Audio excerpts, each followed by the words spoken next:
نحمده ونصلي على رسوله الكريم اما بعد فاعوذ بالله من الشيطان الرجيم بسم الله الرحمن الرحيم رب اشرح لي صدري ويسر لي امري واحلل عقدة من لساني يفقهوا قولي۔ اللہ کا شکر ہے کہ جس نے ہمیں زندگی جیسی نعمت دے رکھی، اس مبارک مہینے میں داخل ہوئے۔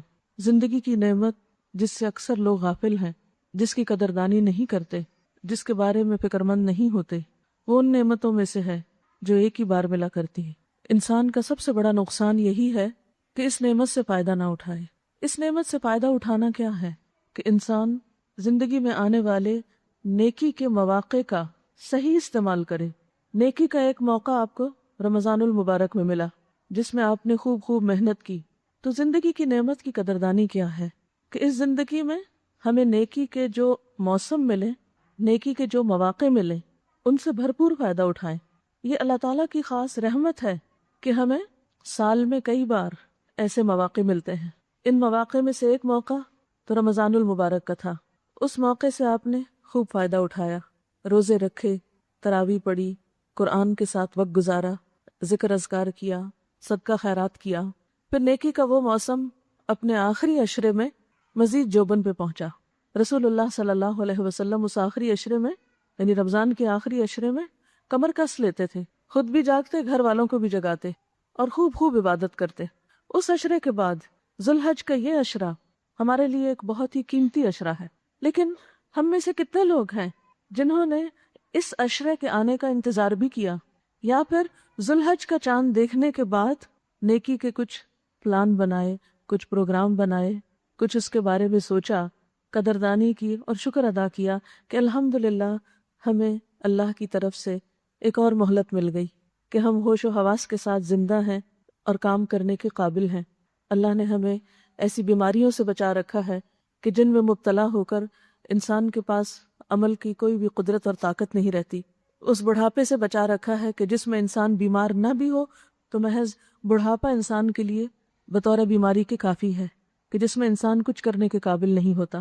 تو الحمدللہ ہوش و حواس کے ساتھ اور زندگی کی اس بہترین نعمت اور صحت اور فراغت کے ساتھ ہم اس عشرے میں داخل ہوئے ہیں۔ آج یکم ذوالحج ہے۔ ذوالحج کا یہ عشرہ رمضان المبارک کی طرح یا اس سے بھی بڑھ کر بابرکت ہے۔ اس میں نہ صرف یہ کہ حج جیسی عظیم عبادت ہوتی ہے، بلکہ اس کے ساتھ ساتھ دیگر تمام عبادتوں کا موقع بھی ہے جو ہم رمضان میں ادا کرتے ہیں۔ یعنی رمضان میں تو ہم روزہ، نماز، زکوٰۃ اور صدقات اور قرآن کے ساتھ تعلق رکھتے ہیں، لیکن اس عشرے میں مزید ایک اور نیکی کرنے کا انسان کو موقع ملتا ہے، اور وہ حج جیسی نیکی ہے۔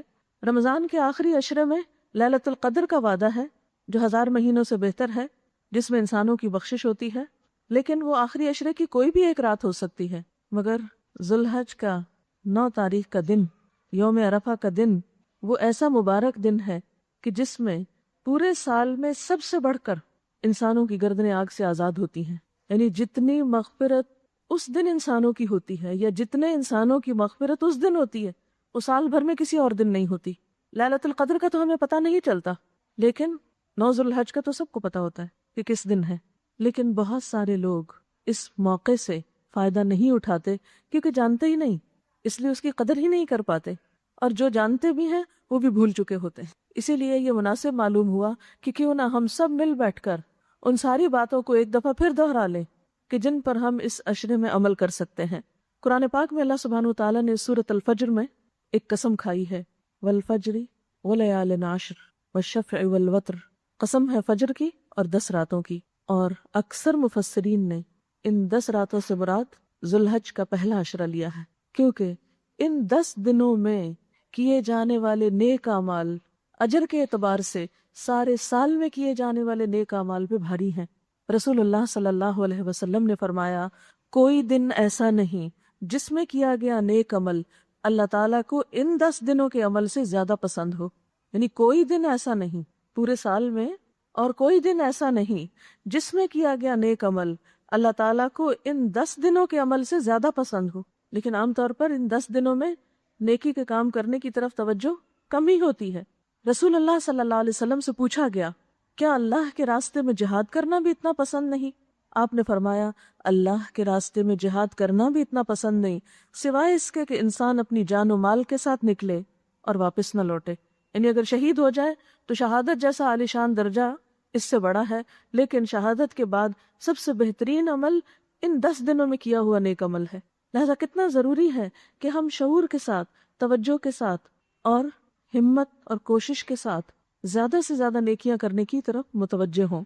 حضرت جابر سے روایت ہے، رسول اللہ صلی اللہ علیہ وسلم نے فرمایا، دنیا کے سارے ایام کے مقابلے میں، یعنی دنیا کے جتنے بھی دن ہیں، اور دن منانے کا رواج تو آپ کو معلوم ہے کتنا زیادہ ہے، سب قوموں میں مختلف قسم کے دن منائے جاتے ہیں.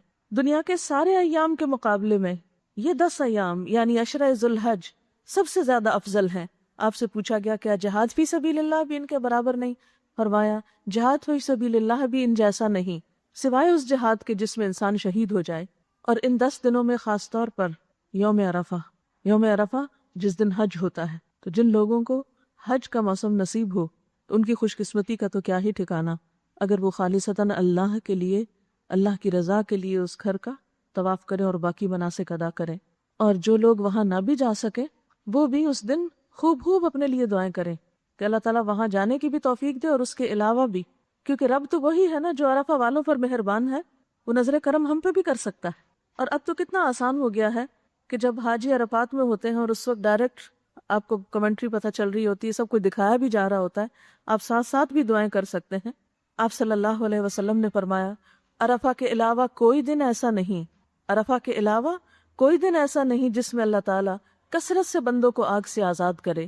اس روز اللہ تعالیٰ اپنے بندوں کے بہت قریب ہوتا ہے اور فرشتوں کے سامنے ان کی وجہ سے فخر کرتا ہے، اور فرشتوں سے پوچھتا ہے یہ لوگ مجھ سے کیا چاہتے ہیں، یعنی یہ لوگ کیوں یہاں اکٹھے ہوئے ہیں، ان کی کیا دعا ہے، ان کی کیا تڑپ ہے، کیا خواہش ہے. اور فرشتوں کو بتاتا ہے کہ دیکھو یہ سارے بندے اپنے گھر بار، اپنے ملک اور وطن اور عزیز و اقارب اور رشتہ دار سب کو چھوڑ چھاڑ کر یہاں آ بیٹھے ہیں.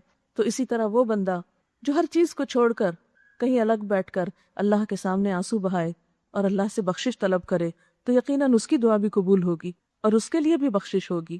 لیکن عام طور پر ہم ایسے مواقع سے فائدہ اٹھانا بھول جاتے ہیں. ایک اور جگہ پر آتا ہے، آپ صلی اللہ علیہ وسلم نے فرمایا کہ اللہ تعالیٰ اس روز فرشتوں کو گواہ بنا کے کہتے ہیں کہ جاؤ تم گواہ رہو، ان سب کو میں نے بخش دیا. فرشتے کہتے ہیں کہ ان میں فلاں شخص گناہ گار ہے، اللہ تعالیٰ فرماتا ہے میں نے ان سب کو معاف کر دیا. یعنی جو بھی بخشش کے لیے قدم بڑھاتا ہے، دعا کرتا ہے، میں ان سب کو بخش دیتا ہوں. رسول اللہ صلی اللہ علیہ وسلم نے فرمایا لوگو ان 10 دنوں میں اللہ تعالیٰ تمہاری حاضری کی وجہ سے تم پر فرشتوں کی جماعت میں فخر کرتا ہے، فرماتا ہے کہ میں تمہارے گناہوں کو معاف کرتا ہوں. مگر حق العباد یعنی حقوق العباد، بندوں پہ زیادتی کرنا، اس کے بارے میں بھی یعنی اللہ تعالیٰ فرماتے ہیں کہ جو حج کے موقع پر پہنچ کر وہاں پر اپنے لیے گناہوں کی معافی چاہیں گے، اللہ تعالیٰ جن پر زیادتی انہوں نے کی ان کو اپنے کرم سے نواز دے گا، اور اگر وہ سچے دل سے معافی مانگے تو وہ گناہ بھی ان کے معاف ہو جائیں گے. ورنہ عام طور پر حقوق العباد جیسے گناہ جب تک بندے معاف نہ کریں تو معاف نہیں ہوتے. انہی 10 دنوں میں پھر قربانی کا دن ہے، یوم النحر، 10 تاریخ کا دن. یہ دن اللہ تعالیٰ کے نزدیک سب سے زیادہ باوقار اور عظمت والا دن ہے. پھر اسی طرح جو ہی آپ ذوالحج کا چاند دیکھیں، ذوالحج کی ابتدا ہو جائے تو فوراً اپنی توجہ خاص طور پر اللہ تعالیٰ کی طرف کریں. اور اس میں اگر تو حج نصیب ہو تو وہاں تو دن رات پھر عبادت ہی کے مواقع ہیں، اور اگر حج نصیب نہ ہو، گھر میں ہو، تو پھر آپ کیا کر سکتے ہیں؟ سب سے پہلی چیز ان دنوں میں روزہ رکھنا. پورے 10 دن روزہ رکھنا کچھ فرض نہیں، کچھ لازم نہیں، لیکن اگر کوئی رکھنا چاہتا ہے تو رکھ سکتا ہے. روزہ رکھنا ویسے بھی اللہ تعالیٰ کے نزدیک ایک پسندیدہ ترین عبادت ہے. متفق علیہ روایت میں آتا ہے کہ جو شخص اللہ کی راہ میں ایک روزہ رکھتا ہے، اللہ تعالیٰ اس کے بدلے میں اس کے اور جہنم کے درمیان 70 سال کا فاصلہ کر دیتا ہے. اللہ کی راہ میں رکھنے کا مطلب کیا ہے؟ یعنی خالصتاً اللہ کی رضا میں. تو عام دنوں میں روزہ رکھنا بھی، یعنی جس میں کوئی ریاکاری نہ ہو، کوئی دکھاوا نہ ہو، کسی پر اپنی نیکی اور تقوی کا اظہار مقصود نہ ہو، تو وہ روزہ بھی ایک بہترین عبادت ہے، کیونکہ روزہ ایک ایسی عبادت ہے جو اللہ اور بندے کے درمیان ہوتی. لیکن اگر یہی روزہ اس عشرے میں رکھا جائے تو اس کا اجر و ثواب کئی گنا بڑھ جاتا ہے. مثلاً اگر آپ قضا روزے بھی ان دنوں میں رکھنا چاہیں تو آپ رکھ سکتے ہیں. تو چونکہ یہ عشرہ بابرکت ہے، اس لیے چاہے آپ قضا ہی پورے کر رہے ہوں تب بھی آپ کو اس کا فائدہ کہیں زیادہ ہوگا. اور ترمذی کی روایت میں خاص طور پر آتا ہے عشرہ ذوالحج میں عبادت اللہ تعالیٰ کو بہت پسند ہے. ان دنوں میں ایک روزہ رکھنے کا ثواب سال بھر کے روزوں کے ثواب کے برابر ہے. پھر اسی طرح ایک اور روایت میں آتا ہے کہ یوم عرفہ کا روزہ، اس کے بارے میں مجھے اللہ تعالیٰ سے امید ہے کہ وہ 1 سال پہلے اور 1 سال بعد کے گناہوں کے لیے کفارہ بن جائے گا. یعنی اگر آپ سارے عشرہ کسی وجہ سے نہ رکھ سکیں تو کم از کم 9 ذی الحج کا روزہ ضرور رکھیں. وہ روزہ خاص طور پر بہت اہم ہے، انسانوں کے گناہوں کی معافی کا ذریعہ ہے. پھر اسی طرح تہجد کی نماز جس کی عادت شاید آپ کو رمضان میں پڑی ہو اور پھر آہستہ آہستہ کم ہو گئی ہو، پھر سے اس کا آغاز کر لیں، کیونکہ نماز رسول اللہ صلی اللہ علیہ وسلم نے فرمایا وَجُعِلَتْ قُرَّةُ عَيْنِي فِي الصَّلَاةِ، میری آنکھوں کی ٹھنڈک نماز میں رکھ دی گئی. سب سے زیادہ بندہ اللہ کے جو قریب ہوتا ہے وہ سجدے میں ہوتا ہے. وَاسْجُدْ وَاقْتَرِبْ، ہم سب اللہ کا قرب چاہتے ہیں، ہم سب اللہ کی محبت کے دعوے کرتے ہیں، اللہ کے قریب ہونا چاہتے ہیں، اللہ کے فیورٹ بننا چاہتے ہیں، اس کے پسندیدہ بننا چاہتے ہیں، لیکن وہ کام کیوں نہیں کرنا چاہتے جس سے ہم اللہ کے قریب ہو سکیں، واقعی ہو سکے؟ اور وہ کام ہے سجدوں کی کثرت، شوق اور محبت سے سجدہ کرنا. لیکن یاد رکھیں سجدہ ہی سب سے بھاری کام ہو جاتا ہے انسان کے باقی عبادات کے مقابلے میں. ایون بعض اوقات روزے کے مقابلے میں بھی نماز زیادہ مشکل لگتی، کیونکہ سب سے زیادہ انسان پر شیطان کا غلبہ نماز ہی کے وقت ہوتا ہے. کیوں آخر؟ اس لیے کہ اس نے سجدے سے انکار کیا تھا. انسان جب سجدے میں ہوتا ہے تو شیطان سر پیٹتا ہے اپنا، روتا ہے کہ سجدے سے انکار نے مجھے اللہ سے دور کر دیا، اور انسان سجدہ کر کے اللہ کے قریب ہو گیا. تو سجدے سے انکار یعنی نماز نہ پڑھنا یا نماز سے انکار اللہ سے دوری کا ذریعہ بنتا ہے، اور نماز پڑھنا اللہ سے قرب کا ذریعہ. یعنی کوئی اور عبادت ایسی نہیں ہو سکتی جیسی نماز جو آپ کو اپنے رب کے قریب کر دے. آپ دیکھیے دنیا میں جن انسانوں سے آپ کو محبت ہوتی ہے آپ ان کے قریب رہنا چاہتے ہیں، آپ اپنے ماں باپ کے قریب رہنا چاہتے ہیں، بہن بھائیوں کے قریب رہنا چاہتے ہیں، دوستوں کے قریب رہنا چاہتے ہیں. جس سے جتنی زیادہ محبت ہوتی ہے اس سے اتنا ہی قریب ہونا چاہتے ہیں، اس کے مقرب بننا چاہتے ہیں. تو اللہ کی ذات کیا واقعی قریب ہونا چاہتے ہیں؟ واقعی قرب کی تمنا ہے، واقعی قرب کا شوق ہے؟ اور اگر ہے تو اس کو سچا کیجئے. اور وہ سچائی نماز کے بغیر نہیں ہو سکتی. یہ ہو نہیں سکتا کہ کسی شخص کو اللہ کے قریب ہونے کا شوق ہو اور پھر نماز اس کو پسند نہ ہو، یا نماز اس کو مصیبت لگے، یا پھر نماز چھوڑ دے. وہ نہیں، یہ نہیں ہو سکتا. وہ کسی بھی حال میں ہو، وہ مجبوری سے نہیں، صرف فرض نبھانے کے لیے نہیں، وہ بیمار ہو، وہ تندرست ہو، وہ سفر میں ہو، وہ گھر میں ہو، وہ کہیں بھی ہو، وہ شوق سے نماز کی طرف دوڑے گا. تو اس عشرے میں پھر سے اپنی نمازوں کی تجدید کریں، نوافل کی تجدید کریں جن کی تجدید آپ نے رمضان میں کی. ایک موقع اور آ گیا ہے اللہ کے قریب ہونے کا، لہٰذا خوب خشوع کے ساتھ، لمبے سجدوں کے ساتھ دعائیں مانگتے ہوئے، کیونکہ سب سے زیادہ دعا سجدے میں قبول ہوتی، تو دعائیں مانگتے ہوئے اللہ تعالیٰ کے حضور سجدے میں زیادہ سے زیادہ وقت گزار سکیں تو گزاریں. رسول اللہ صلی اللہ علیہ وسلم نے فرمایا میرا بندہ لگاتار نوافل کے ذریعے میرے قریب آتا ہے، یعنی نوافل کے ذریعے قریب قریب قریب آتا چلا جاتا ہے، یہاں تک کہ میں اسے پسند کرنے لگتا ہوں. اور جب میں اسے پسند کر لیتا ہوں تو اس کا کان بن جاتا ہوں جس سے وہ سنتا ہے، اس کی آنکھ بن جاتا ہوں جس سے وہ دیکھتا ہے، اس کا ہاتھ بن جاتا ہوں جس سے وہ پکڑتا ہے، اس کا پاؤں بن جاتا ہوں جس سے وہ چلتا ہے. اگر وہ مجھ سے مانگے تو میں لازماً اسے دیتا ہوں، اور اگر مجھ سے پناہ طلب کرے تو میں یقیناً اس کو پناہ دیتا ہوں. اور میں اگر کوئی کام کرنے پر آ جاؤں تو کسی چیز سے تردد نہیں کرتا سوائے میرے اس تردد کے جو مجھے اپنے اس بندے کی جان لینے کے وقت ہوتا ہے جو موت کو ناپسند کرتا ہے، اور میں اس کا دل دکھانا بالکل پسند نہیں کرتا. یعنی بندہ جب اللہ کی محبت حاصل کرتا ہے نوافل کے ذریعے تو پھر اللہ تعالیٰ فرماتے ہیں کہ میں اس کا ہاتھ بن جاتا ہوں، آنکھ بن جاتا ہوں. مراد اس سے کیا ہے کہ پھر وہ میرے دیے ہوئے نور سے دیکھتا ہے، میری تائید اس کو حاصل ہو جاتی ہے، میری مدد اس کو حاصل ہو جاتی ہے. اس کا دیکھنا بھی عبادت بن جاتا ہے، اس کا سننا بھی عبادت بن جاتا ہے، اس کا کام کاج بھی عبادت بن جاتا ہے، اس کا چلنا پھرنا بھی عبادت بن جاتا ہے. اور پھر واقعی وہ میری محبت حاصل کر لیتا ہے، اور جب میری محبت حاصل کر لیتا ہے تو پھر وہ جو مجھ سے مانگتا ہے میں اسے دیتا ہوں. اور میں نہیں چاہتا کہ اس بندے کا دل دکھے، اور خاص طور پر اس وقت کہ جب بندہ اس دنیا سے جاتا ہے. ظاہر موت کی حالت ایسی حالت ہے، موت کی کیفیت ایسی کیفیت ہے کہ جو کسی بھی انسان کے نزدیک پسندیدہ نہیں. حضرت موسیٰ علیہ السلام کے بارے میں آپ نے پڑھا ہوگا کہ جب موت کا فرشتہ ان کے پاس آیا تھا تو انہوں نے کیا کیا. حضرت داؤد علیہ السلام کے بارے میں آپ کو معلوم ہوگا، حضرت نوح علیہ السلام کے بارے میں. تو اللہ کے مقرب ترین بندے بھی موت سے اس طرح محبت نہیں کرتے تھے. یعنی موت سے محبت ویسے تو مومن کو ہوتی ہے کہ اللہ کی خاطر اپنی جان پیش کرنا چاہتا ہے، لیکن موت ایک قدرتی طور پر، فطری طور پر ناپسندیدہ چیزوں میں سے. تو اللہ کا پیارا بندہ جو موت کی تکلیف سے گزرتا ہے تو اللہ تعالیٰ کے قانون ہے نا جو بدل نہیں سکتا، لیکن اللہ تعالیٰ کو بھی اس پر تردد ہوتا ہے کہ میں اس بندے کا دل نہیں دکھانا چاہتا. تو بات یہ ہے کہ اللہ کا قرب حاصل کرنے کے لیے کوئی ہمیں منتر نہیں دیے گئے، کوئی پراسرار سے عمل نہیں دیے گئے، کوئی چلے کاٹنے کو نہیں دیے گئے. وہ کہیں بھی کسی حال میں بھی، اب صحرا میں ہو، سمندر میں ہو، جہاز پہ ہو، ٹرین پر ہو، گھر پر ہو، باہر ہو، کہیں بھی جب نماز کا وقت آئے تو جھک جائیں اس کے آگے. اور خاص طور پر پھر نوافل کی طرف بھی توجہ کریں، گاہے بگاہے جتنی بھی توفیق ہو، زیادہ نہ صحیح 2 رکعت سے. اور اس میں آپ دیکھیے ہمارے پاس ایسا نہیں کہ وقت نہیں ہوتا، ہوتا ہے، صرف سستی آڑے آتی ہے، صرف ہم کترا جاتے ہیں. لیکن جب شوق لگ جاتا ہے تو پھر مشکل نہیں ہوتا. اور یہ جو خاص برکت والے دن ہوتے ہیں ان میں نیکی آسان ہو جاتی ہے. اور پھر جب ایک دفعہ انسان کرنے لگتا ہے 30 دن، وہ رمضان کے 10 یا 40 ہو گئے، کہتے ہیں 40 دن اگر انسان کوئی عمل کرے تو اس کی عادت بن سکتا ہے. تو اگر رمضان سے اب تک آپ نے اپنی نماز کی کیفیت مینٹین کی ہے تو مزید اس کو تھوڑا پالش کر لیں ان دنوں میں، اور پھر آئندہ سال کے لیے کوشش کریں کہ کچھ نہ کچھ حصہ نماز کا اس میں ضرور شامل رکھیں. آپ دیکھیے کہ نبی صلی اللہ علیہ وسلم نوافل سواری پہ بھی پڑھا کرتے تھے. آپ وضو کر کے گھر سے نکلتے ہیں، گاڑی میں بیٹھے ہیں، آپ گاڑی میں بھی نفل پڑھ سکتے ہیں، اس موقع سے فائدہ اٹھا لیں. آپ اگر ایک جگہ سے دوسری جگہ روز جاتے ہیں، کہیں ٹریول کرتے ہیں، تو آپ اشارے سے بیٹھے بیٹھے پڑھ سکتے ہیں، کیونکہ یہ بھی ہمارے نبی صلی اللہ علیہ وسلم کی سنت ہے.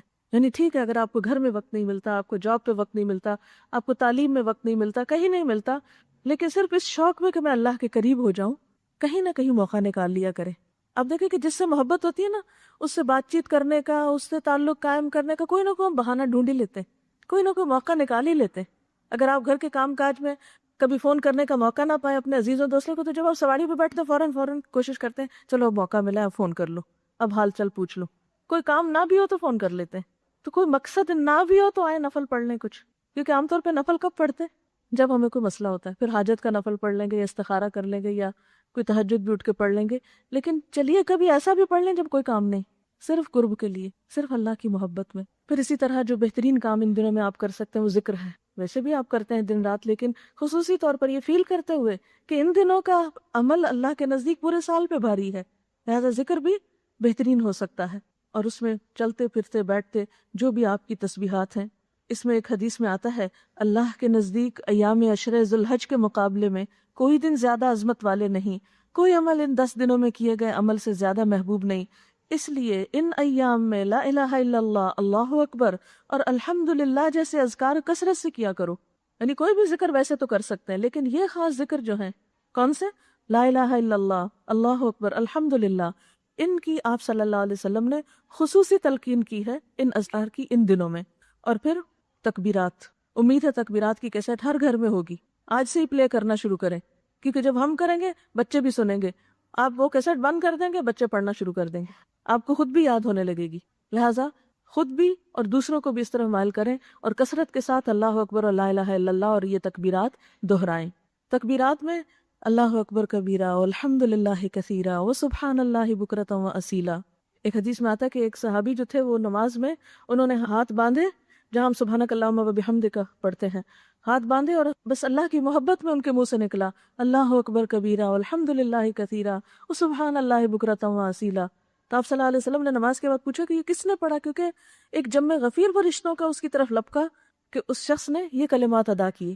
تو اللہ کی تسبیح اور اللہ کا ذکر شوق میں، محبت میں. اور آپ دیکھیں کہ یہ تکبیر کتنی خوبصورت تکبیر ہے. یعنی اللہ اکبر کہنا بھی کافی ہے کہ اللہ سب سے بڑا ہے، لیکن جب کبیرہ کا لفظ ساتھ لگ جاتا ہے تو شوق اور شوق کا اظہار ہوتا ہے. اللہ اکبر کبیرہ، والحمدللہ بھی کافی ہے، لیکن والحمدللہ کثیرہ، اللہ کی تعریف بہت زیادہ، وسبحان اللہ بکرۃ واصیلا، اور اللہ کی تسبیح صبح بھی اور شام بھی. لیکن شرط یہ کہ یہ کلمات محبت سے کہیں، شوق سے کہیں. یعنی ایک تو نا روٹین کا ذکر آپ چلتے پھرتے بس پڑھے جا رہے ہیں، زبان ہلائے جا رہے ہیں، وہ تو ہے ہی، لیکن اس کے ساتھ آپ تنہائی میں اللہ کو خوب پکاریں. نماز میں کھڑے ہو کر یہ تسبیح پڑھ کے تو دیکھیں، آپ کی کیفیت بدل جائے گی. پھر اسی طرح صدقہ خیرات، اگر زکوٰۃ رمضان میں رہ گئی دینے سے تب دے دیں، اگر آئندہ 1-2 مہینوں میں دینے والے ہیں تو اس عشرے میں دے دیں، کیونکہ اجر و ثواب کے اعتبار سے ان دنوں میں صدقہ خیرات کرنا زیادہ بہتر. اور خاص طور پر صدقے میں قربانی، کیونکہ ہر موقع کا ایک خاص صدقہ ہوتا ہے نا، اور ہر قوم کا ایک شعار ہوتا ہے، ایک سمبل ہوتا ہے. تو قربانی ملت ابراہیم کا شعار ہے، امت محمدیہ صلی اللہ علیہ وسلم کی ایک نشانی ہے، ایک علامت ہے، ایک پہچان ہے. اور صدقہ مومن کا سایہ قیامت کے دن اس کا صدقہ ہی ہوگا، جب سورج انتہائی قریب ہوگا اور ہر شخص پسینے میں ڈوبا ہوگا اپنے اپنے عمل کے مطابق، تو اس وقت انسان کے سر پہ جو چھتری ہوگی وہ اس کے صدقے کی ہوگی. تب ہر شخص خود دیکھ سکتا ہے کہ وہ چھتری کو کتنا پھیلائے اور کتنا بڑھائے. اور یہ بھی یاد رکھیے نبی صلی اللہ علیہ وسلم نے قسم کھا کے فرمایا کہ صدقہ کرنے سے مال کم نہیں ہوتا۔ ہر روز 2 فرشتے صبح کے وقت اترتے ہیں، ایک یہ دعا دیتا ہے یا اللہ تو دینے والے کو اور دے، اور دوسرا بد دعا دیتا ہے یا اللہ روکنے والے کا ضائع کر دے، یعنی جو انہوں نے بچا بچا کے رکھا ہوا ہے جس میں کسی حقدار کو شریک نہیں کرتے وہ پھر ان کو بھی نصیب نہ ہو۔ لہٰذا اس عشرے میں خصوصی طور پر ہر چیز میں سے کچھ نہ کچھ نکالیں، کپڑوں میں سے کچھ نکالیں، کھانے میں سے کچھ نکالیں، مال میں سے کچھ نکالیں، اور جو ضرورت کی چیزیں ہیں، اور کچھ نہیں تو آپ کے گھر میں جو ایکسٹرا دوائیاں پڑی ہیں وہ نکال دیں، وہ نکال کے دیں ایسے کلینکس پر جو فری کلینکس ہیں جہاں غریبوں کا مفت علاج ہوتا ہے۔ یعنی بہت دفعہ ایسا ہوتا ہے نا کہ کھانسی لگی ایک سیرپ لے آئے، وہ نہیں کام ہے ایک اور لے آئے، ایک اور لے آئے، اب لا کے رکھے 2 گھونٹ پیے وہ رکھے ہیں، اوور ڈیٹ ہو گئے بن میں ڈال دیے، کیا فائدہ ہوا؟ صرف سستی۔ تو اپنی جا کے ساری کبرز کھولیں، جو فالتو چیز پڑی ہے نکالیں، نکال کے پہنچائیں ان لوگوں تک جو ضرورت مند ہیں، کیونکہ صدقہ انسان کو آفتوں اور بلاؤں سے محفوظ رکھتا ہے۔ آپ دیکھیے کہ اس وقت جو ناگہانی آفت سونامی ڈیزاسٹر سے ہوئی ہے، ان لوگوں کو خبر تھی، ان کو پتا تھا کہ کیا ہونے والا ہے، چند لمحوں کے اندر کیا سے کیا ہو گیا۔ وہ لہریں ہمارے پاس سے گزر کے آگے افریقہ تک چلی گئی ہیں، ان کا رخ ادھر کو بھی ہو سکتا تھا، ہم کوئی ان سے بہتر لوگ تو نہیں، لیکن اللہ نے ہمیں بچا لیا۔ تو کثرت سے شکر اور استغفار کرنا چاہیے، کیونکہ اللہ کا وعدہ ہے کہ جب تک کوئی قوم استغفار کرتی رہے میں اسے عذاب سے بچائے رکھوں گا۔ کثرت سے اپنے گناہوں کی معافی مانگتے رہنا چاہیے اور شکرانے کے طور پر صدقہ ادا کرنا چاہیے۔ پھر اسی طرح امانتیں لوٹائیں۔ آپ کے پاس ہو سکتا ہے کسی کی کوئی چیز آئی ہو رکھی ہو، کچن میں برتن ہو سکتے ہیں، الماری میں کسی کی کتاب ہو سکتی ہے، اسی طرح کسی کی اور کوئی چیز ہو سکتی ہے، تو ان تمام چیزوں کو جو جس کی ہیں ان کو لوٹائیں، واپس کریں۔ پھر اسی طرح رشتہ داروں کا خاص خیال رکھیں۔ عید بھی آنے والی ہے، اس اعتبار سے ہم رسموں میں تو بہت کچھ خرچ کر دیتے ہیں، لیکن اللہ کے نام پر کیوں نہیں خرچ کرتے؟ پھر اس طرح غریبوں، مسکینوں پہ، ضرورت مندوں پہ۔ لیکن یاد رکھیے کہ باقی آپ جتنے بھی صدقات کریں، لیکن اگر آپ صاحب حیثیت ہیں اور قربانی نہ کریں تو باقی صدقات کی پھر اہمیت کچھ نہیں، کیونکہ یہ اس عشرے کی سب سے اہم عبادت ہے۔ اس عشرے کی تکمیل ہوتی نہیں جب تک کہ آپ 10 تاریخ کو قربانی نہ کریں۔ یعنی عید کا دن قربانی کا دن ہے، اور قربانی کا لفظ کیا ہے؟ قربانی کا لفظ قرب سے نکلا۔ جیسے نماز قرب کا ذریعہ ہے، ایسے ہی قربانی بھی سراسر قرب کا ذریعہ ہے۔ فَصَلِّ لِرَبِّكَ وَانْحَرْ، اپنے رب کے لیے نماز پڑھیے اور قربانی کیجیے۔ یعنی ایک طرف نماز ہے اور اسی طرح ساتھ ہی کس کا ذکر ہے؟ قربانی کا ذکر ہے۔ لیکن صرف جانور کی قربانی نہیں، اور بھی بہت سی چیزوں کی قربانی، سب سے بڑھ کر اپنی خواہشات کی قربانی، اپنی انا کی قربانی، کیونکہ ہماری انانیت، ہماری خودسری، ہمارا غرور اور ہمارا تکبر، خود پسندی، خود کو بڑی چیز سمجھنا، یہ سب سے بڑا بت ہے جسے قربان کرنے کی ضرورت ہے۔ اسی کو قربان کر کے انسان نیکی کے رستوں میں آگے سے آگے بڑھ سکتا ہے۔ یہ قربانی ہمیں بہت کچھ سکھاتی، اپنے مال کی قربانی، اپنی نیند کی قربانی، اپنے وقت کی قربانی، اپنے علم کی قربانی، اس کا بھی صدقہ نکالیں۔ اور قربانی ہر ملت میں رہی ہے۔ قربانی حضرت آدم علیہ السلام کے دور سے شروع ہوتی ہے۔ قرآن پاک میں حضرت آدم علیہ السلام کے 2 بیٹوں کی قربانی کا ذکر سورۃ المائدہ آیت 27 میں موجود ہے۔ یعنی ایسا نہیں کہ قربانی کو آج ہمارے ہاں پاکستان میں کوئی رسم شروع ہو گئی کہ ہر سال اس موقع پر لوگ قربانی کرتے ہیں، نہیں، یہ تو جب سے انسان اس دنیا میں آیا ہے جب سے یہ طریقہ جاری ہے۔ اور قربانی کا کوئی آلٹرنیٹ نہیں کہ آپ یہ کہیں کہ ہم قربانی کی بجائے قربانی کے پیسے سونامی ڈیزاسٹر کے لیے دے دیں، نہیں، وہ الگ دیں، لیکن یہ اگر آپ صاحب توفیق ہیں تو یہ آپ کو الگ کرنا ہوگا، کیونکہ ایک سنت کو زندہ کرنا ہے۔ ابراہیم علیہ السلام کی سنت ہے۔ قرآن پاک میں آپ کے بارے میں کیا آتا ہے؟ قُلْ إِنَّ صَلَاتِي وَنُسُكِي وَمَحْيَايَ وَمَمَاتِي لِلَّهِ رَبِّ الْعَالَمِينَ۔ جس طرح پچھلی امتوں پہ قربانی رہی، خاص طور پر آپ کو بھی حکم دیا گیا فَصَلِّ لِرَبِّكَ وَانْحَرْ، اور پھر آپ کہہ دیجئے کہ میری نماز اور میری قربانی سب اللہ رب العالمین کے لیے ہے۔ لوگوں نے رسول اللہ صلی اللہ علیہ وسلم سے پوچھا تھا کہ یہ قربانی کیا چیز ہے؟ آپ نے فرمایا یہ تمہارے باپ ابراہیم علیہ السلام کی سنت ہے۔ اور اس سنت کا ذکر قرآن پاک میں بہت خوبصورتی کے ساتھ ملتا ہے۔ سورۃ الصافات کی آیت نمبر 99 سے 111 میں وہ پورا قصہ لکھا ہوا ہے، جس میں حضرت ابراہیم علیہ السلام کو جو خواب دکھایا گیا اور اس خواب کے بعد انہوں نے اپنے بیٹے کے گلے پر چھری رکھ دی، اور اللہ سبحانہ وتعالیٰ نے اس کے عوض ایک مینڈا بھیج دیا جسے قربان کیا گیا، اور اس وقت سے پھر یہ سنت اور طریقہ چلتا چلا آ رہا ہے۔ آپ صلی اللہ علیہ وسلم نے فرمایا، لوگوں، بے شک ہر گھر والوں کے ذمہ ہر سال قربانی ضروری ہے۔ یعنی ہر گھر والوں سے مراد یہ ہے کہ وہی لوگ جن کے اندر استطاعت ہے۔ اس کے لیے ضروری نہیں ہے کہ آپ صاحب نصاب ہوں۔ بعض لوگ سمجھتے ہیں کہ شاید قربانی اس کے لیے ہے جس پر زکوٰۃ لازم ہے۔ نہیں، قربانی تو ایک تحفہ ہے، محبت کا اظہار ہے ایک، اور محبت کے اظہار میں اللہ کی راہ میں ابھی اپنی جان پر نہیں دے سکتے، لیکن ایک سمبل کے طور پر ایک جانور کی جان قربان کرتے ہیں۔ جو اس بات کا اظہار ہوتا ہے کہ یا رب جب ضرورت پڑے گی تو ہم اپنی جان بھی حاضر کر دیں گے۔ آپ صلی اللہ علیہ وسلم پر کبھی زکوٰۃ فرض نہیں تھی، کیونکہ آپ نے کبھی مال جمع ہی نہیں کیا کہ آپ زکوٰۃ دیتے، یعنی آپ صاحب نصاب نہیں تھے، لیکن اس کے باوجود آپ نے ہر سال قربانی کی، کیونکہ لوگ کہتے ہیں نا کہ ہاں اگر آپ کے اوپر زکوٰۃ لازم ہے تو پھر آپ قربانی دیں۔ یہ زکوٰۃ سے تک تعلق نہیں، کیونکہ زکوٰۃ کے لیے تو مال پہ سال گزرنا ضروری ہے۔ ہاں اگر آپ کے پاس قربانی کے موسم میں اتنی حیثیت گنجائش ہے کہ آپ گائے میں حصہ ڈال دیں یا الگ بکرا کر دیں، جو کچھ بھی ہے تو وہ آپ کر لیں۔ اگر آپ گھر میں ایک سے زیادہ کرنا چاہتے ہیں تو زیادہ بھی کر سکتے ہیں، ورنہ ایک قربانی سارے گھر والوں کی طرف سے بھی کافی ہو جاتی۔ حضرت عائشہ سے روایت ہے کہ جب سے آل محمد صلی اللہ علیہ وسلم مدینہ میں آئی، کبھی مسلسل 3 رات تک گندم کے آٹے کی روٹی سے سیر نہیں ہوئی، یعنی مدینہ کا سارا عرصہ کبھی 3 دن مسلسل آل محمد صلی اللہ علیہ وسلم نے روٹی نہیں کھائی، یعنی گندم کی روٹی۔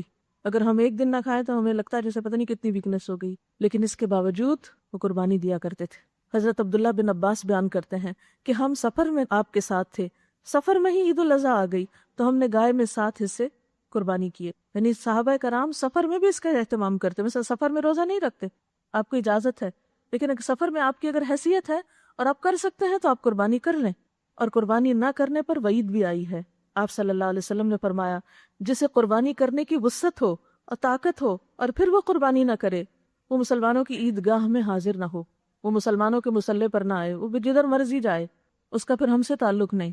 تو اس سے پتہ چلتا ہے کہ یہ کتنا ضروری ہے۔ اور بہت سے لوگ پوچھتے رہتے ہیں کتنا جانور ہو، کیا کریں، کتنے نہیں۔ زیادہ جو امپورٹنٹ چیز ہے کہ آپ محبت کے ساتھ اللہ کی راہ میں کچھ دینے والے ہوں۔ ٹھیک ہے اس کی کچھ حدود ہیں، قیود ہیں، وہ اپنی جگہ ہے، لیکن اصل میں تو یہ آپ کا ایک امتحان ہے کہ جب ایک خاص موقع آیا تو اس موقع کی مناسبت سے آپ نے اللہ کی راہ میں کیا پیش کیا۔ اس میں آپ دیکھیں کہ جتنی بھی قومیں وہ ساری اپنے تہوار منانے کے وقت کچھ نہ کچھ خرچ کرتی۔ ابھی میں کرسمس کے اور نیو ایئر کے موقع پر کینیڈا میں تھی تو میں دیکھ رہی تھی کہ جگہ جگہ لوگ فنڈ جمع کر رہے تھے۔ جس گھر میں ٹھہری تھی وہاں بھی پولیس کے کچھ لوگ ہیں، ہمارے یہاں پولیس کا آنا ایک بہت خطرناک چیز سمجھا جاتا ہے، تو وہاں پولیس ہر وقت سڑکوں پہ گھومتی رہتی ہے، کوئی تیز ڈرائیو کر رہا ہو، کوئی تو وہ کس لیے آئے کہ ہم اس روڈ کے اوپر لائٹیں لگانا چاہتے ہیں۔ پورے گھر، جیسے ہمارے یہاں شادیوں پر لائٹنگ ہوتی ہے، میں نے فرسٹ ٹائم وہاں پر یہ دیکھا کہ شادیوں کی طرح گھر پورے روشنیوں سے سجے ہوئے تھے، سڑکیں، دیواریں، راستے، درخت، اور کرسمس ٹری تو خاص طور پر بلڈنگز کے اندر لوگوں نے انٹرنس پر بڑے کرسمس ٹری لگا کے اور ان کے اوپر لائٹیں اور مختلف چیزیں سے۔ تو میں سوچ رہی تھی کہ بلین ڈالر لوگ خرچ کر رہے ہیں صرف کرسمس کو سیلیبریٹ کرنے میں، اور اس کے پیچھے کوئی روح نہیں۔ کیوں کر رہے ہیں؟ ایک قومی تہوار کے طور پر۔ اور پھر چلیے وہ تو ہو گیا، اس کے بعد ڈیزاسٹر تھا 26 یا 7 کو، یعنی کرسمس کے 1-2 دن کے بعد، اور پھر چند دن کے بعد نیو ایئر تھا۔ میں نے نہیں دیکھا کہ کسی نے کہا کہ اب چونکہ سونامی کا ڈیزاسٹر ہے اس لیے اب نیو ایئر جو ہے اس میں اپنے گھر نہیں سجائیں گے۔ جو سجے ہوئے تھے لائٹیں لے کے، میں نے کہا ابھی تک کیوں نہیں اتری لائٹیں؟ کہنے لگے ابھی تو نیو ایئر آ رہا ہے، لائٹیں اسی طرح چمک رہی تھی۔ تو ٹھیک ہے آپ ہر ڈیزاسٹر میں لوگوں کی مدد دل کھول کے کریں، لیکن اپنی سنتوں کو نہیں بھولیں۔ یہ سنتیں تو لازم ہی اس لیے آپ پر تاکہ آپ ان مواقع پر بھی اپنا دل کھول سکیں اور آپ ان مواقع پر بھی لوگوں کے کام آ سکیں، کیونکہ دیتے رہنے کی عادت ہو تو دینا مشکل نہیں لگتا، لیکن جب بخل کی عادت ہو، آپ اگر اپنے پہ بھی ذاتی تجربہ کریں کہ جب آپ دیتے رہتے ہیں نا تو مال کی محبت کم ہوتی، اور جب آپ راؤنڈ فگر کرنے لگتے ہیں اور جمع کرنے لگتے ہیں تو پھر نکالنا مشکل ہو جاتا ہے۔ پھر آپ کہتے ہیں اچھا پھر ہوگا، پھر دیکھیں گے، پھر کریں گے۔ تو جب ہر تھوڑے عرصے کے بعد کچھ نکال دیتے تو نکل جاتا ہے، اور اللہ تعالیٰ کا وعدہ ہے جو تم آگے دو گے اتنا میں پیچھے سے اور دوں گا تم کو، اور واقعی وہ دیتا ہے۔ اور پھر یہ ہے کہ اگر کسی کے پاس حیثیت نہیں تو اسلام نے کسی کے اوپر ایسا مطالبہ بھی نہیں کیا کہ وہ لازماً کوئی قرضہ اٹھا کر دے یا کسی مصیبت کے مارا دے، نہیں، وہ کچھ اور بھی کر سکتا ہے۔ وہ کیا کرے کہ جب ذوالحج کا چاند نظر آ جائے تو پھر نہ بال کاٹے، نہ ناخن کاٹے، اور نہ ہی کسی طرح کے بھی بال اپنے جسم سے نوچے یا مونڈے۔ تو ایسی صورت میں جب عید کی نماز ہو جائے اور اس کے بعد اپنے ناخن وغیرہ کاٹے جائیں تو ایسے شخص کو بھی ایک طرح سے قربانی کا ثواب مل جاتا ہے کہ جو حیثیت نہیں رکھتا اور وہ قربانی کر نہیں سکتا۔ رسول اللہ صلی اللہ علیہ وسلم نے فرمایا 10 ذوالحج کو خون بہانے سے بڑھ کر ابن آدم اللہ تعالیٰ کے ہاں کوئی عمل بہتر نہیں کرتا، یعنی سب سے بڑی عبادت 10 تاریخ کی کیا ہے؟ قربانی کا جانور ذبح کرنا۔ یہ جانور قیامت کے دن اپنے سینگوں، کھروں اور بالوں سمیت آئیں گے، اور خون کے زمین پر گرنے سے پہلے اللہ کے ہاں اس کا ایک مقام ہوتا ہے، لہٰذا تم یہ قربانی خوش دلی سے دیا کرو، یعنی اپنے اوپر تاوان اور چٹی اور جرمانہ سمجھ کر نہیں، بلکہ خوشی کے ساتھ۔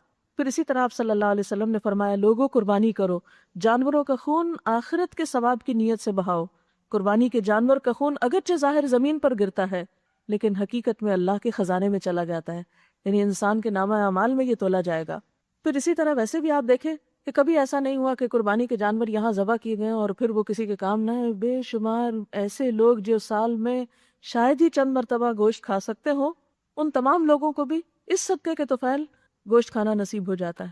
اور اسی طرح باقی بھی آپ دیکھیں کہ جتنے لوگ جانور پالتے ہیں یا پھر ان کی کیئر کرتے ہیں، ان سب کو ایک روزگار بھی ملتا ہے۔ بعض اوقات جب بہت مہنگے جانور ہوتے ہیں، لوگ خرید نہیں رہے ہوتے، تو سڑکوں پہ آپ نے دیکھا ہوگا کہ لوگ جانوروں کے اجڑ لے کر گھوم پھر رہے ہوتے ہیں اور کوئی لے نہیں رہا ہوتا، تو ان لوگوں کے چہرے دیکھ کر ایک دل میں تکلیف اٹھتی ہے کہ سارے سال انہوں نے پتہ نہیں کتنی محنت اور حسرت سے ان کو پالا ہوگا کہ عید پر لوگ خریدیں گے اور ہمارا ایک بزنس ہوگا، لیکن جب نہیں ہوتا ہم یہ سوچ کر کہ نہیں قربانی ان کے جانور ہم نہیں لیتے، اس کے علاوہ ہم ویسے ہی صدقہ کر دیتے ہیں۔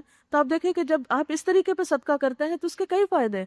آپ اس کو بھی فائدہ پہنچا رہے ہیں جو محنت کر کے جس نے سارا سال جانور پالے، آپ وہ گوشت کھلا کر ان غریبوں کی بھی مدد کر رہے ہیں کہ جنہیں کبھی گوشت کھانا نصیب نہیں ہوا، اور اسی طرح آپ کا اپنی طرف سے بھی صدقہ ہو جاتا ہے، اور اس کے ساتھ جو کھالیں ہوتی ہیں ان کا بزنس الگ، اور بے شمار لوگوں کو کام ملتا ہے۔ صرف قصابوں کو ہی آپ دیکھیں کہ کتنا کام مل جاتا ہے۔ تو قربانی کے پیسے آپ کسی ایک کو دے دیتے ہیں، آپ نے صرف ایک کو فائدہ پہنچایا، یا آپ کا پیسہ صرف ایک جگہ لگا، لیکن جب آپ قربانی کرتے ہیں تو وہی پیسہ کتنے لوگوں کے فائدے کا سبب بن جاتا ہے۔ پھر اسی طرح یہ کہ صحت مند جانور کی قربانی کرنی چاہیے۔ آپ صلی اللہ علیہ وسلم نے فرمایا کہ بڑے اور فربا جانوروں کی قربانی کرو، کیونکہ وہ پل صراط پہ تمہاری سواریاں ہوں گے۔ پل صراط کے بارے میں آپ کو معلوم ہے کہ وہ آخرت کے مناظر میں سے سب سے زیادہ ہولناک منظر ہے، جس میں کوئی شخص نہیں بول سکے گا سوائے انبیاء کہ ان کی زبان پر رب سلم کے الفاظ ہوں، باقی سب ایک طرح سے دہشت میں ہوں گے کہ یار اب کسی طرح ہم پل پار کر لیں، کیونکہ کچھ تو چڑھتے ہی گر پڑیں گے، کچھ درمیان میں جا کے گریں گے، اور کچھ بالکل پہنچنے کے قریب ہوں گے کہ وہاں نیچے گر جائیں گے۔ ایسے میں قربانی کے جانور لوگوں کے لیے سواری کا کام۔ آپ کو معلوم ہے کہ ہمارے دین میں اتنی وسعت ہے کہ اگر کسی شخص کے پاس کوئی کام کرنے کی ہمت نہیں، لیکن اگر اس کے اندر نیت اور شوق ہے تو اللہ تعالیٰ اس کا بھی اس کو اجر اور صلہ دیتے ہیں۔ ضروری نہیں کہ ہم سب اس کام کے کرنے کے قابل ہی ہوں، لیکن کم از کم نیت تو کرنی چاہیے، دل میں ایک حسرت تو ہونی چاہیے کہ اللہ اگر مجھے بھی توفیق ہوتی تو میں بھی اس نیکی میں شریک ہوں۔ لیکن اگر اس کے برعکس ہم یہ سوچنا شروع کر دیں کہ یہ ویسٹ آف منی ہے اور یہ جانوروں کے اوپر ظلم ہے، تو یہ سوچ جو ہے یہ ہمارے دین کی روح سے ٹکراتی۔ پھر اسی طرح قربانی کے علاوہ اس روز عید کا دن آپ کے لیے ایک اہم دن ہے، جس میں عید کی نماز اور خاص طور پر تکبیرات کا پڑھنا اور رشتہ داروں کا خیال رکھنا، اس گوشت میں اپنا اور عزیزوں، رشتہ داروں اور غریبوں کا حق نکالنا، یہ تمام چیزیں جو ہیں یہ آپ کے لیے فائدہ مند ہوں گی۔ اس عید میں چند باتوں کی یاد دہانی کرا دیتی ہوں کہ اس عید کے موقع پر عید کی نماز پڑھنے تک کچھ نہیں کھانا چاہیے۔ ایک طرح سے منی روزہ ہوتا ہے، جزوی روزہ ہوتا ہے، یعنی صبح اٹھنے سے لے کے نماز پڑھ کر جب تک آپ عیدگاہ سے نہیں لوٹیں، اور اگر آپ قربانی کریں تو بہتر ہے کہ قربانی کے گوشت سے ہی آپ دن کا ناشتہ کریں، لیکن اگر وہ نہیں تو کم از کم عید کی نماز پڑھنے تک کچھ نہیں کھائے پیئے۔ لیکن عید کے دن پورے دن کا روزہ نہیں رکھا جا سکتا، آپ صلی اللہ علیہ وسلم نے اس سے منع فرمایا ہے۔ دوسری چیز، اس روز غسل کرنا جیسے عید الفطر کے موقع پر ہے، حدیث میں آتا ہے، ابن عباس فرماتے ہیں کہ نبی صلی اللہ علیہ وسلم اس دن بھی خصوصی غسل کیا کرتے تھے۔ پھر اسی طرح نئے لباس کا پہننا، کیونکہ بعض لوگ کہتے ہیں بڑی عید پر قربانی ہے اس لیے ہم کپڑے نہیں بنا رہے۔ ٹھیک ہے، آپ نہیں بنائیں، اگر آپ کے پاس رکھے ہوئے ہیں تو دھو کے صاف ستھرے کر کے پہنے، لیکن کپڑے پہننے کا اہتمام کریں۔ ہم میں سے بہت سارے لوگ، خواتین خاص طور پر، اس دن کہتے نہیں گوشت سنبھالنا ہے، کپڑے کیا پہننے، تو وہ اہتمام نہیں کرتے۔ ٹھیک ہے، آپ کچن میں رہیں، گھرداری کریں، لیکن اچھے کپڑے پہنیں، ساتھ ایپرن پہن لیں، کسی اور طرح بچا لیں، مگر عید کا دن نظر آنا چاہیے، اس دن اہتمام کیا جانا چاہیے۔ پھر اسی طرح عیدگاہ کی طرف جاتے ہوئے تکبیرات پڑھنا چاہیے، اور پھر واپس مختلف راستے سے آنا چاہیے۔ ضرورت مند لوگوں کو، مسکین، فقیر، غریب، ایسے لوگوں کو عید کے موقع پہ یاد رکھنا چاہیے، بلکہ عید سے پہلے جو آپ نے زکوٰۃ یا صدقہ خیرات کرنا ہے، اس سے ان لوگوں کی ضروریات کا خیال پہلے سے پورا کریں۔ ہم عام طور پہ ایسا ہوتا ہے کہ جو بالکل جو وقت گزرنے والا ہوتا ہے، پھر خود بھی کوشش کرتے ہیں، دوسروں کو بھی کہتے ہیں اچھا یہ صدقہ لے لو، یہ وہ، ابھی تو 9 دن ہے، کل کر لیں گے، پرسوں کر لیں، کرتے کرتے عین اس وقت نکالتے ہیں جب موقع نکل جاتا ہے۔ تو جس کسی کو بھی دینا ہے آج کل میں دیں تاکہ وہ عید کی تیاری کر سکے۔ اور پھر خاص طور پر یہ یاد رکھے کہ قربانی صرف جانور کی قربانی نہیں ہے، قربانی اپنے نفس کی قربانی بھی، اپنی ذات کی قربانی بھی، اپنی انا کی قربانی بھی، اور پھر اس بات کی قربانی بھی ہے کہ ہم اپنی محبوب ترین چیزیں کس کی راہ میں خرچ کرتے ہیں، اور پھر محبت کا امتحان ہے۔ بنیادی طور پر ابراہیم علیہ السلام کی سنت کیوں ہے یہ قربانی؟ کیونکہ اللہ تعالیٰ نے ان کی محبت کو آزمایا تھا۔ اللہ تعالیٰ نے ان کو بڑھاپے میں اولاد دی تھی۔ الحمدللہ الذی وہب لی علی الکبر اسماعیل، اللہ کا شکر ہے جس نے مجھے اس بڑھاپے میں اسماعیل جیسی اولاد دی۔ تو بڑھاپے کی اولاد تو ویسے ہی بہت پیاری ہوتی، یعنی ایک انسان خود اگر اس اسٹیج میں پہنچا اور اپنا بچہ اس اسٹیج میں ہو اور اتنے عرصے کے بعد، اور پھر ساری زندگی ابراہیم علیہ السلام کی اللہ کے دین کی خدمت میں ادھر سے ادھر ہجرت، ادھر سے ادھر سفر، ان چیزوں میں گزری تھی، تو ظاہر ہے کہ جب آپ اتنے عرصے کے بعد لوٹے مکہ میں اور دیکھا اسماعیل جو ہے وہ بڑے ہو گئے ہیں، تو دل میں خاص طور پر کچھ پیار آیا ہوگا، اللہ تعالیٰ نے اسی میں آزما لیا اور کہا اس کو قربان کر دو میری راہ۔ آپ جانور قربان نہیں کر سکتے، نہ کریں، لیکن آپ اللہ کی اطاعت میں، اللہ کی محبت میں کوئی اور محبوب چیز قربان کر سکتے ہیں۔ ابراہیم علیہ السلام کی سنتی کو تو زندہ کرنا ہے کہ جنہوں نے اللہ کی محبت میں اپنی محبت قربان کی تھی، اپنے بیٹے کی محبت قربان کی تھی، اس کے گلے پہ چھری رکھ دی تھی، اس کو الٹا لٹا دیا تھا۔ ہم بھی اللہ کے محبوب بننا چاہتے ہیں، تو کوئی بھی ایسی چیز جو آپ کو محبوب ہے، اس محبوب چیز کی قربانی کر کے اس سنت کو زندہ کریں۔ صدقات میں بھی خاص طور پہ لن تنالوا البر حتی تنفقوا مما تحبون، تم نیکی کو پہنچ نہیں سکتے جب تک کہ وہ قربان نہ کرو جو تمہیں سب سے زیادہ پیارا ہے، محبوب ترین چیز۔ لہٰذا جہاں اس سلسلے میں ہم نے نیکی کے کام کرنے ہیں، وہاں دوسری طرف گناہوں کو چھوڑنے کی پریکٹس بھی کرنی ہے، غلط کاموں کو چھوڑ دینا ہے۔ اور جس چیز کو بھی چھوڑنا ہے، ابراہیم علیہ السلام کو آپ ذہن میں لائے گی کس طرح وہ بیٹے کے گلے پہ چوری رکھے ہوں، تصور میں ہر اس چیز پہ چوری رکھ دیجئے جو آپ چاہتے ہیں چھوڑنا، چاہتے ہیں ختم کرنا، اور اب تک نہیں کر سکے، بس آج کے بعد ختم۔ اور غلط باتیں، غلط چیزیں، غلط عادتیں، ایسے نہیں ہوتا کہ آپ کہیں کہ اچھا وہ میں اگلے سال چھوڑ دوں گی، 10 سال بعد چھوڑ دوں، وہ 10 سال نہیں پھر آتے، بس جو چھوڑنا ہے آج چھوڑ دیں، جو ختم کرنا ہے آج ختم کر دیں، اور بس ختم۔ اور آپ دیکھیں گے اللہ تعالیٰ آپ کو توفیق دے گا۔ صحابہ کرام کے اندر جب ایمان کا ایک خاص لیول آ گیا تھا، شراب پی رہے تھے، شراب کے حرمت کا حکم آیا، اگر ایک گھونٹ اندر ایک باہر تو بس رکھ دیا، ختم، اللہ کا حکم ہے، ختم، بس اس سے آگے مجھے نہیں پتا، کچھ نقصان نہیں ہوتا۔ ایک شخص اس وقت ایک نئی کیف لایا تھا شراب کی، اور اگر اب شراب نہیں بیچتے تو پورے کا پورا سرمایہ ڈوبتا، لیکن جب پتا چلا کہ بیچ نہیں سکتا، ختم، کوئی بات نہیں، میرے رب کی خاطر ہے نا، رزق وہ دے گا، کوئی اور رستہ نکالے گا۔ نیکی کے فیصلے اور برائیوں کو چھوڑنے کے فیصلے یہ محبت سے ہوتے ہیں، اللہ کے ڈر سے ہوتے ہیں، اور یک بار بھی ہوتے ہیں، سستی کے ساتھ اور سوچ سوچ کے نہیں، کیونکہ انسان جب سوچتا رہتا ہے تو پھر سوچتا ہی رہتا ہے، تو اپنے نفس پر حد رکھ دے۔ قربانی کے بارے میں بھی اللہ تعالیٰ فرماتے ہیں لَن يَنَالَ اللَّهُ لُحُومُهَا وَلَا دِمَاؤُهَا وَلَكِن يَنَالُهُ التَّقْوَىٰ مِنكُمْ، اللہ کو ان جانوروں کے نہ خون پہنچتے ہیں اور نہ ہی ان کے نہ خون پہنچتے ہیں اور نہ گوشت پہنچتے ہیں، اللہ کو تقویٰ پہنچتا ہے، یعنی اللہ کو جانور سے کوئی غرض نہیں، وہ تو اس ذریعے سے تمہارے دل کا جائزہ لے رہا ہے۔ ہم سب کے بھی دلوں کا امتحان ہے، ہم سب کی بھی خواہشات کا امتحان ہے کہ ہم اللہ کی خاطر کیا چھوڑ سکتے ہیں، کیا قربان کر سکتے ہیں۔ تو ضرورت ہے ہر اس چیز کو قربان کرنے کی جو اللہ کے قرب میں رکاوٹ بنی ہوئی ہے، جو اللہ کی نافرمانی کی طرف لے جانے والی ہے، کیونکہ اللہ کو کیا چاہیے؟ قلب سلیم چاہیے۔ اور ابراہیم علیہ السلام اذ جاء ربہ بقلب سلیم، سلامت دل لے کر آئے تھے۔ وہ دل تھوڑا مائل ہونے لگا تھا کسی اور کی محبت کی طرف، اللہ تعالیٰ کو یہ بات پسند نہ آئی، کیونکہ واتخذ اللہ ابراہیم خلیلا، اللہ نے ابراہیم علیہ السلام کو اپنا خلیل بنایا تھا۔ تو اللہ تعالیٰ کو یہ بات کہاں پسند تھی کہ ابراہیم علیہ السلام کے دل میں اللہ سے بڑھ کر کسی اور چیز کی محبت آ جائے۔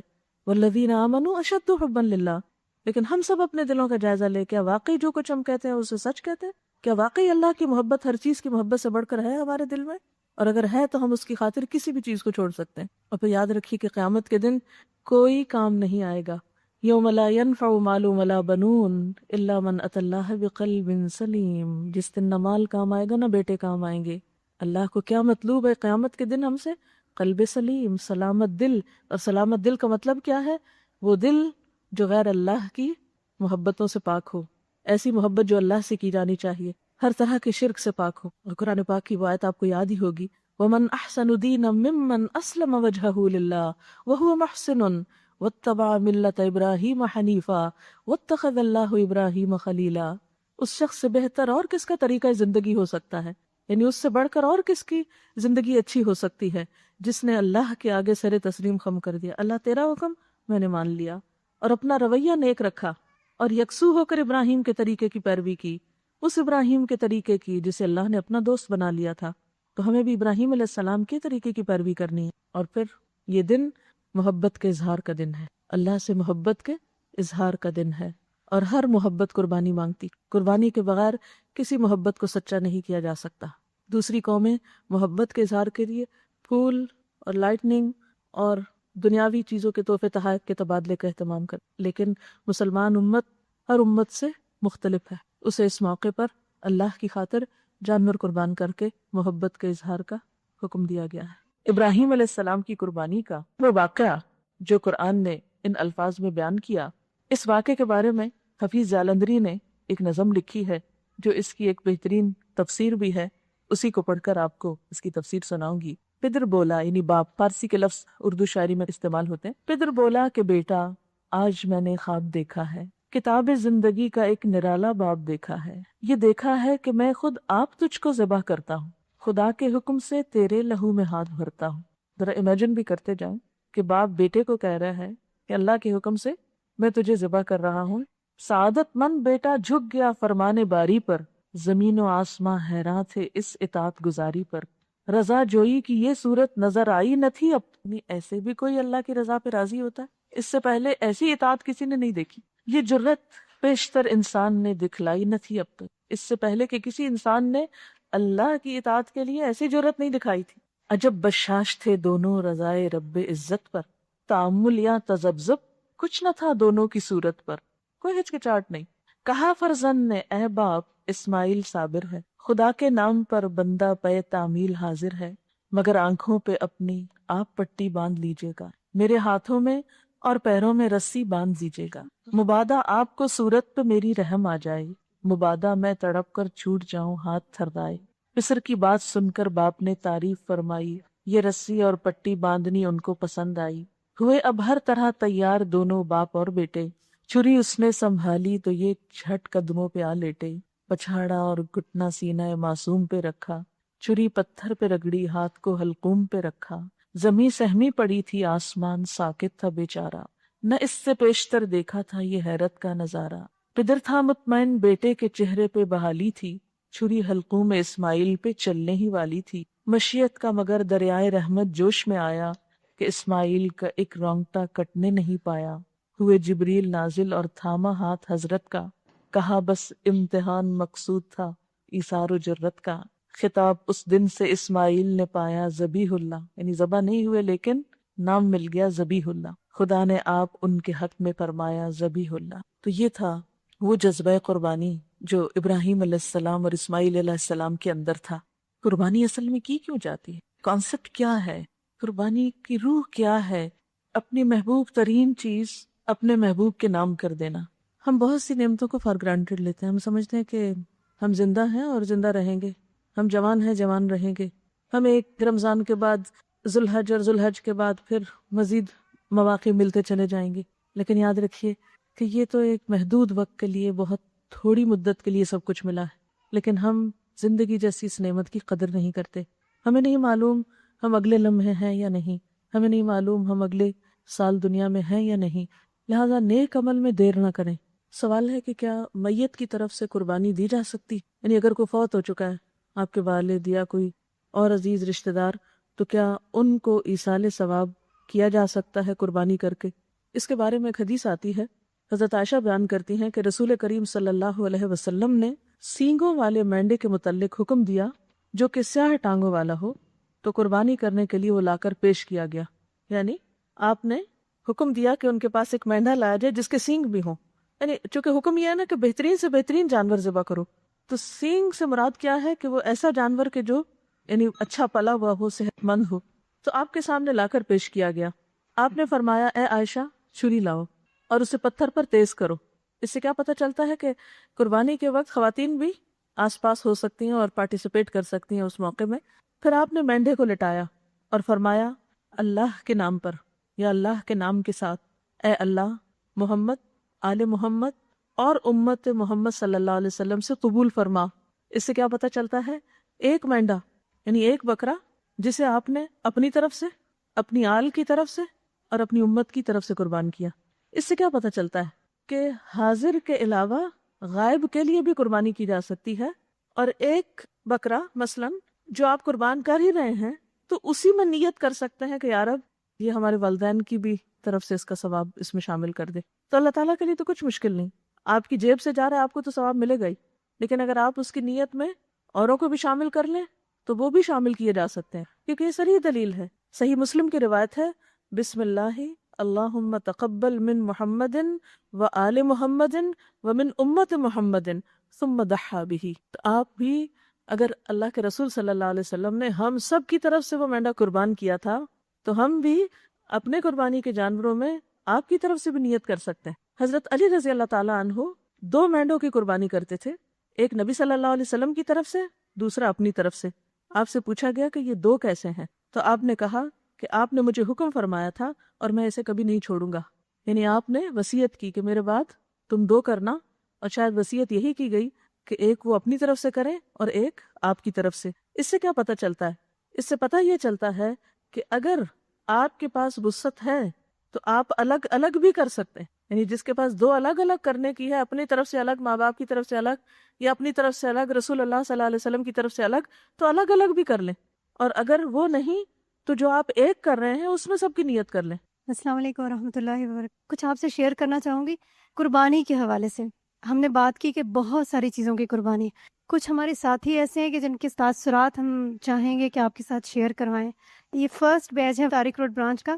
3 سال میں ان کا کورس مکمل ہے، اور اس موقع پر ان میں سے کچھ لوگوں نے کہا کہ ہم کچھ شیئر کرنا چاہتے ہیں اپنی فیلنگس. وہ آپ سنیں اور آپ یقین کریں کہ ان کی باتیں سن کے مجھے یہ محسوس ہو رہا تھا کہ وہ کون سا جذبہ، کون سی طاقت ہے جس نے یہ سب کچھ کروا دیا. کہاں سے آئی نا ایمان کی قوت؟ قرآن پاک سے جڑنے کے بعد. جی، میرا نام امینہ معرفانی ہے.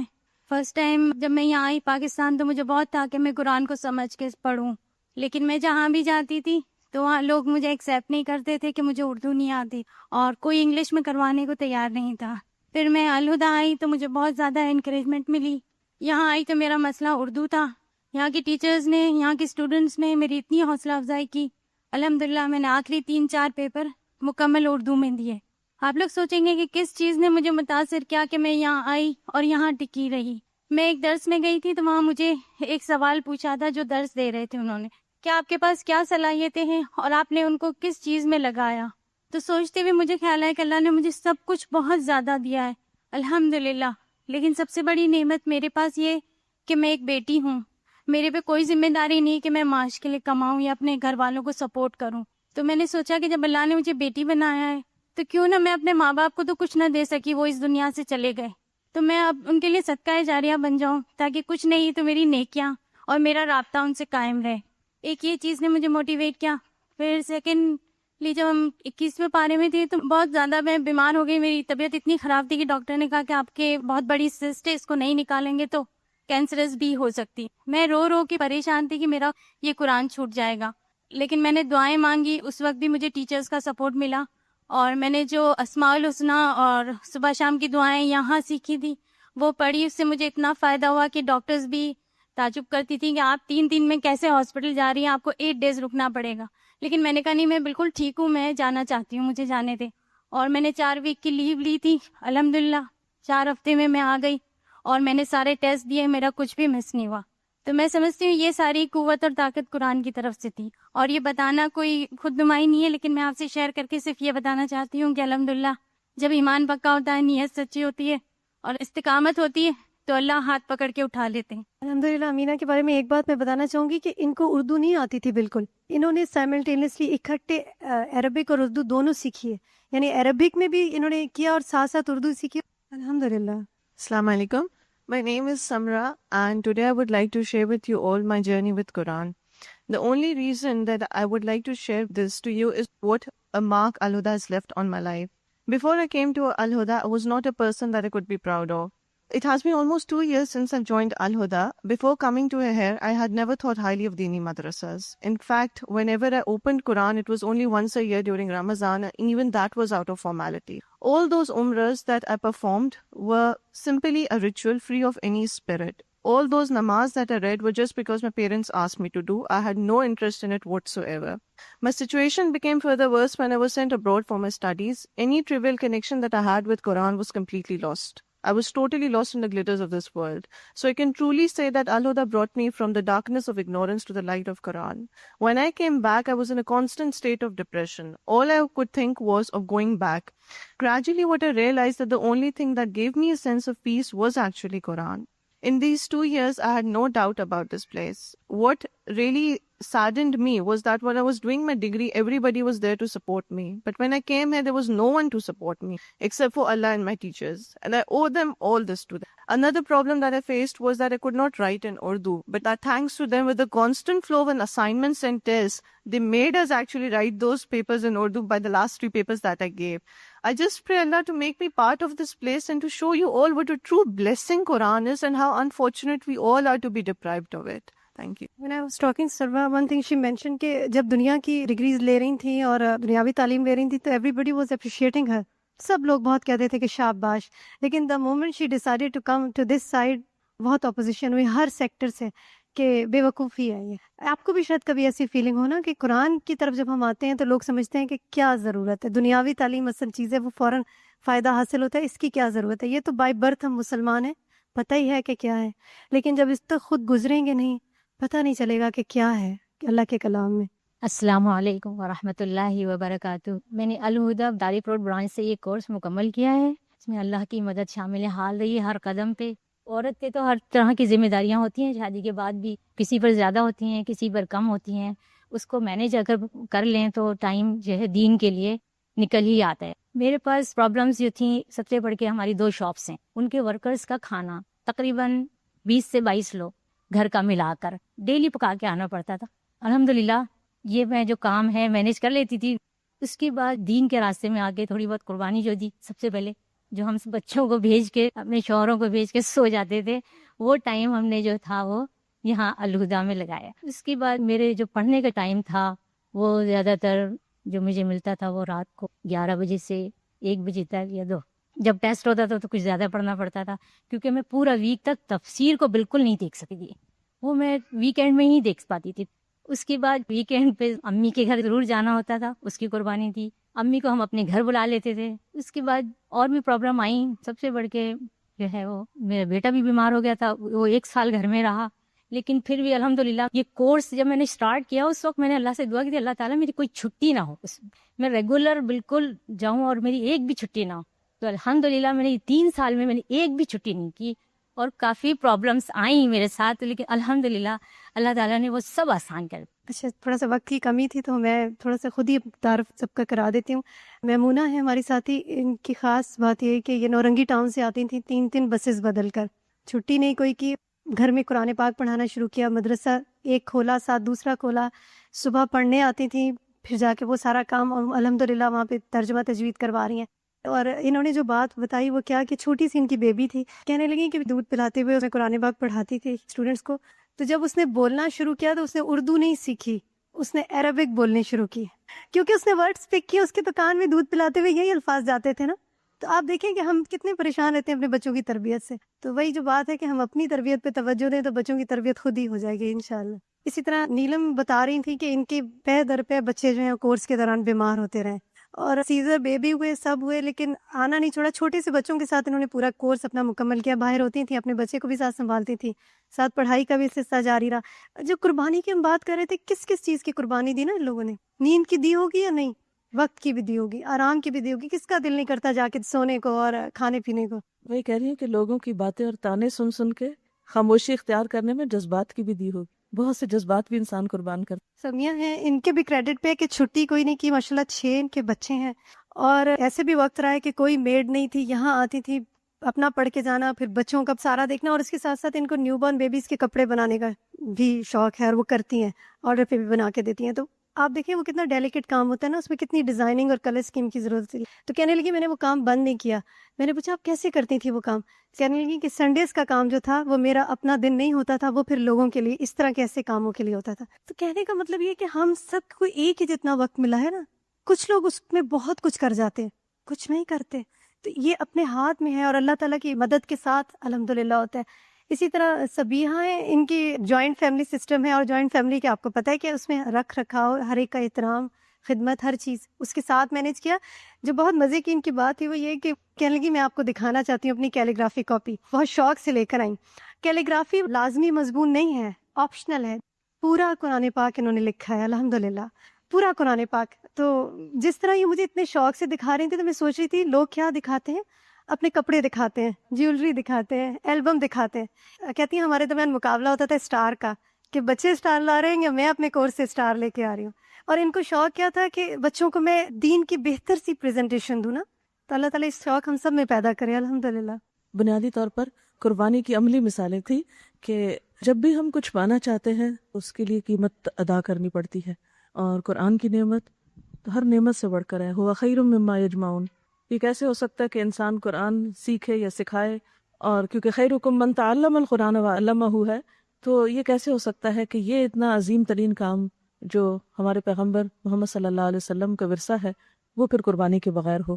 تو اللہ تعالیٰ ہمیں قربانی کی حقیقی روح کو پانے کی توفیق عطا فرمائے، اور ہم سب کو دنیا اور آخرت میں اپنے ہی نام پر زندہ اور اپنے ہی نام پر موت دے اور اپنے ہی نام پر اٹھائے، اور ہمیں زندگی کی اس نعمت کی پوری پوری قدر کرنے کی توفیق عطا فرمائے.